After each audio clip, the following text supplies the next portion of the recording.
ये हूँ पपिया गछ आउ देखिपार तो यही सैज होता पपिया गछटा एटा भी एटा होता ये सैज ये देखिपार तो ये खाई सारे तापर फिर सियाड़ को चलती माने धर धर धर धर चलती ये देखिपार तो ये भी पपिया लगे पपिया गछ तो यही पपिया लगाऊँ कहीं मुझे माने 15 फुट बाय 15 फुट लगे गचर सैज लगे कहीं ए गच से गच भेटबनी तो आपण मैंने लगे जदि पपिया 15 फुट छाड़ी भी आपण मैंने देखिए फाँका रोचे जमी 15 फुट लगे 15 फुट ता तले फाँका रोचे देखिपे बैगण गछ कि लंका गछ जमी जो जो टाइम लगी पारे से माने परिवा गछ लगे पारे आ परिवा भी नहीं पारे।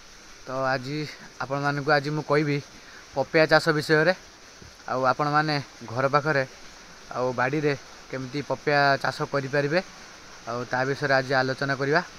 तो मो पाखरे साइड रे देखि पारथिबे पपिया गछ अछि किसी बाड़ी रे हमर आ ए सब लगा जीव एबे माटी सब ताड़ा होइछि तो देखि पारथिबे एडा सब तो एठी एबे माटी रे लगा जीव पपिया गछ। तो एबे तो जानथिबे मार्केट रो पपिया रेट अछि तो कहीं ना डायबिटीज लोक बेसी खाया पसंद तांको डॉक्टर कहते। तो पपिया भी एबे सीजन ले बहुत शॉर्ट पपिया तो आपण माने पपिया चाष करेंगे कि करेंगे ना डिसीजन निहाती भावुवे कि लाभ हम कि ना।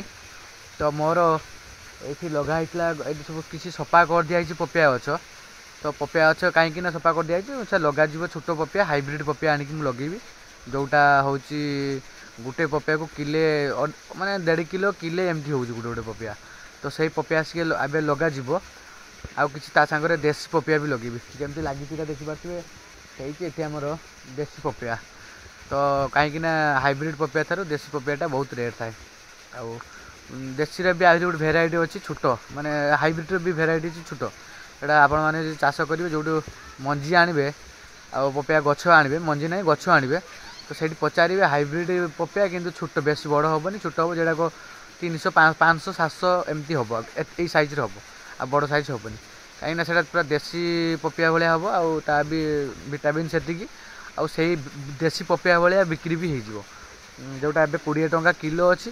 तो आपण माने माने पपिया गछ लगे जे फास्ट आउ खत आउ सार किसी देबे आउ पपिया गछ लगेदेवे तापर आउ किसी सार दे पड़ोनी जो फल दब से बेल किसी स्प्रे करते पड़ो फलर कहीं रोग लगे माने बेस तो लगे रोग आ माने पत्र ठीक ठाक रछ भी ग्रोथ ठीक हेल्थ गचर ठीक रही किसी सार लगी पार तो से देवे आउ दबार ना। तो कम खर्च भी पपिया चाष हो पार कहीं देखिए मोर यहाँ एति बटे हाइट थिला तो सेबेठू ना पपिया धरला तो देखिए केते बड़ पपिया गछ है दुईटा आपण मानक पाखरे मुझे देखा केभली पपिया गछटार पपिया धरला कौट कौट होगी आरंभ होगी केत बाटे जाइए। तो देखिए फ्रेंड ये हूँ पपिया गछ आउ देखिए तो यही सैज होता पपिया गछटा एटा भी एटा होता ये सैज ये देखिए ये खाई सारे तापर फिर सियाड़ को चलती माने धर धर धर धर चलती ये देखिए तो ये भी पपिया आमती धर धरी चली पूरा लास्ट जाए चलना ना। तो देखिए गचर ये पपिया आटार भी है देसी पपिया हाइब्रिड वाला देसी किंतु देखिए तो लंबा लंबा हो ये एति बटे थिला पाखु एति बटे थिला हेलान नहीं से गोटे पपिया धर धर चलती। तो देखिए पपिया गछ एटा आम बाड़ी रे लगाई आपण माने बाड़ी रे जदि लगे पपिया गछ तो यही पपिया लगाऊँ कहीं मुझे माने 15 फुट बाय 15 फुट लगे गचर सैज लगे कहीं ए गछ से गछ भेटबनी तो आपण मैंने लगे जदि पपिया 15 फुट छाड़ी लगे कहीं गछ भिड़ ना न भिड़े भल पपिया मुझे कहे मु आगे चेष्टा करे तापर पपिया है कि जो जो चाष मुझे करुँची आपण आगे मुझे ट्राए करे तापर आपण शिखाए तो कौटारे प्रॉफिट रुए। तो ये गोटे आइडिया बिजनेस आइडिया ये बहुत बढ़िया बिजनेस टाइप जब आप करेंगे तो ये बहुत लाभदायक ये आमती घर बाड़ी एमती लगे चारि एगुड़ा सब साइड लगे पूरा फुल लगे तो लगिले आउ पपिया गछ मार्केट रे भी बहुत कम तो 15-20 टंका तो किलो आराम से पड़ी जाऊे बिक्री आमर जी पपिया गछ एटी भी साइड होता से साइड हो साइड रे भी सब पपिया एबे भी बेपारी आसिक डेली माने सप्ताह 2 थर निहाती आसी पपिया नौकरी भल रेट भी बिक्री हो गोटे गोटे गचर आराम से 2 वर्ष होगलानी गच को से गच को 2 वर्ष है यहाँ गोटे वर्ष है ଆଉ ସେଇଟା 2 ବର୍ଷ ହେଲାଣି। ଆଉ ଥରେ ଇନଭେଷ୍ଟ କରିବେ ଆଉ 3 ବର୍ଷ ପାଖାପାଖି ଆପଣମାନେ ପପିଆ ନେଇପାରିବେ। ଯେମିତି ଏଇଟା 2 ବର୍ଷଟା ଉପରେ ହେବ, ଏଇଟା ହେଲା 1 ବର୍ଷ ହେଲା ଉପରେ ହେଲା, ତ ନିହାତି 2 ବର୍ଷ ବି ଆପଣ ରଖନ୍ତୁ। 2 ବର୍ଷ ପରେ ସେ ଗଛ କାଟିଦେବେ, କାଟିକି ଫେର୍ ନୂଆ ଗଛ ଆପଣମାନେ ଲଗେଇପାରିବେ। ଆଉ ଇଏ ଗୋଟେ ଆଇଡ଼ିଆ। ତ ଯେଉଁ ଜାଗା ଆପଣ ବେକାର ହେଇକି ପଡ଼ିଛି, ଯେଉଁ ଜାଗାରେ କିଛି ହେଇପାରୁନି, ତ ସେଠି ଆପଣମାନେ ଥରେ ଇନଭେଷ୍ଟ କରନ୍ତୁ, ପପିଆ ଗଛ ଲଗେଇ ଦିଅନ୍ତୁ, ଆଉ ବର୍ଷ ସାରା ଆପଣ ପପିଆ ସେଠୁ ଆରାମସେ ନେଇପାରିବେ। କାହିଁକିନା ଇଏ ଗଛ ଲଗେଇଲା ପରେ ବି 3 ମାସ ଭିତରେ ପପିଆ ଦେଇଦେଉଛି। ପପିଆ ଗଛରେ 3 ମାସ ମାନେ ଟାଇମ୍ ଲାଗୁଛି, ପପିଆ ତାପରେ ଆରମ୍ଭ ହେଇପାରୁଛି, ପପିଆ ତାପରେ ନେଇପାରିବେ ଆଉ ବିକ୍ରି ବି କରିପାରିବେ। ଆପଣମାନଙ୍କୁ ମୁଁ ଦେଖିବି ଆଉ ଗୋଟେ ପପିଆ ଗଛ, ତ ଦେଖିପାରୁଥିବେ ଏଠି ଗୋଟେ ପପିଆ ଗଛ ଅଛି। ତ ଏଇଟା ହେଲାଣି ଆମର 1 ବର୍ଷ ହେଇଛି ପପିଆ। ତ ପପିଆ ବି ୟାର ଛୋଟ ମୂଳରୁ ନେଉଛୁ ଆମେ, ମାନେ ଫଳ ଏଇ ସାଇଜ୍ର ହେଇଥିଲା ନେଉଛେ ପପିଆ। ତ 1 ବର୍ଷ ଭିତରେ ଏତିକି ବଡ଼ ଲମ୍ବା ହେଇଛି। ତ ଦେଖିପାରୁଥିବେ କିଭଳି ପପିଆ ହେଇଛି। ଆଉ ଏ ଛୋଟ ଛୋଟ ପପିଆ ଅଛି, ସେଟାକୁ ବିକ୍ରି କରାହେଉନି, ସେଟା ପକେଇ ଦିଆହେଉଛି, ନହେଲେ ଘର ଖାଇ ଦେଉଛନ୍ତି। ଆଉ ତା ଉପରୁ ଦେଖିପାରୁଥିବେ କଷି ପଡ଼ିଛି। ଇଏ ଆଉ ଗୋଟେ ସପ୍ତାହ ଭିତରେ ଫେର୍ ସିଏ ବାହାରି ପଡ଼ିବ। ସପ୍ତାହ ଲାଗିବନି, 4-5 ଦିନ ଭିତରେ ହେଇଯିବ। ତ ତାକୁ ବି କିଛି ବିକ୍ରି କରାଯିବ। ଆଉ ନିହାତି ସେ ବି 10-15 କିଲୋ 20 କିଲୋ ପାଖାପାଖି ପପିଆ ବାହାରି ପଡ଼ିବ। ତ ଆପଣମାନେ ଯଦି ପପିଆ ଚାଷ କରିବେ, ପପିଆ ବହୁତ ମାନେ ଚାଷର ବହୁତ ଫାଇଦାମନ୍ଦ, ଆଉ ବେଶୀ ଖର୍ଚ୍ଚ ନାହିଁ।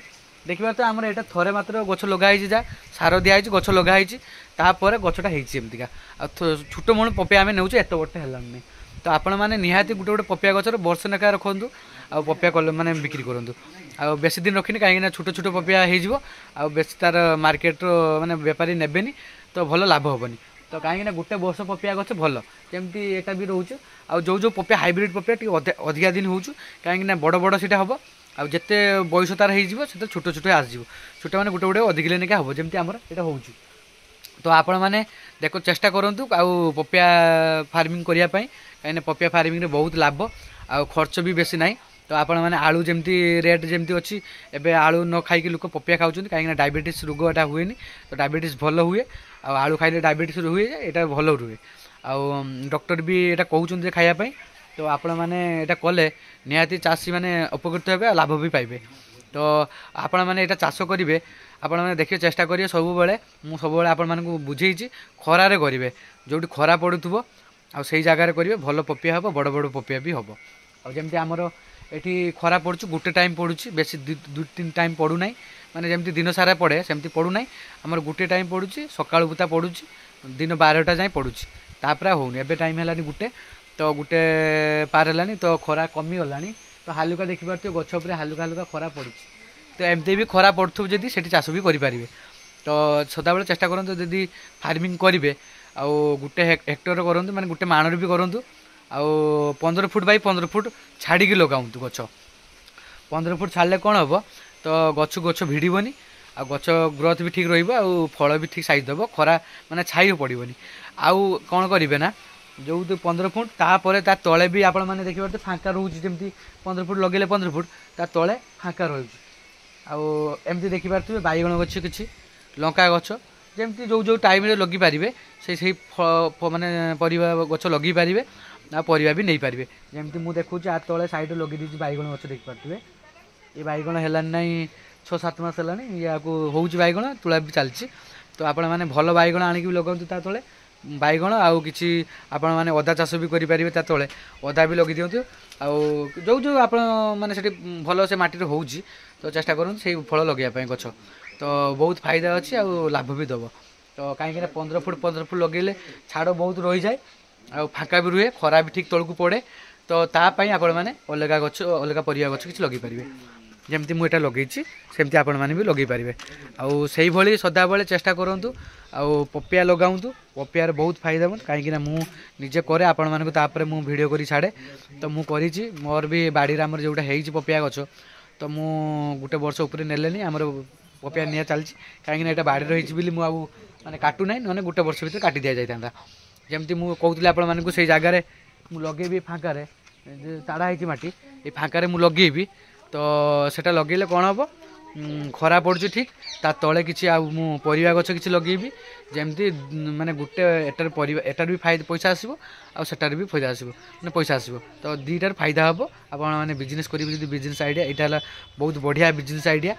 ଆଉ ପପିଆରେ ଆଉ ଏଇନେ ଖର୍ଚ୍ଚ ବି ବେଶୀ ନାହିଁ, निहाती आपण मैंने जानते पपिया जब आप बाड़ी में निहाती पड़ी थो देखिए गोटे गच आपे आपे से उठी जाए आउ पपिया भी दिए से जमी आमर यहाँ थे दिखाई लगाई तापर से पपिया दूसरी सार फार किसी दिखाई ना आउ पपिया नहीं बिक्री चलती यहाँ भी देखिए पाखुटी आप देखुँ बिक्री मापर हो गला तो ये छुटिया छुटिया देखिपे यहाँ को बिक्री आबनी यहाँ गुंडी है बिक्री हो मिक्सिंग करके नहीं होती ये ऊपर को देखिए तो कसी जो बढ़ी ये कसी गुड़ाक बिक्री हम कहीं पूरा पुष्ट अच्छी बड़ा भल सुंदर अच्छी आईटा टे खराब हो गला तो से बिक्री करहबनी आउ देखिए तो से गच ना मरीगला गोटे पपिया गच सी 2 वर्ष उपर है आउ से साइड भी देखिए तो सेठी गोटे छोटा से भी 2 वर्ष उपर है तो पपिया दौर कहीं बाड़ी रखाई बोली यहाँ काटुने आउ जदि फार्मिंग करेंगे आपण मैंने फार्मिंग करेंगे जब काटे आ गोटे वर्ष भितर लगे फ्री वर्ष काटे लगे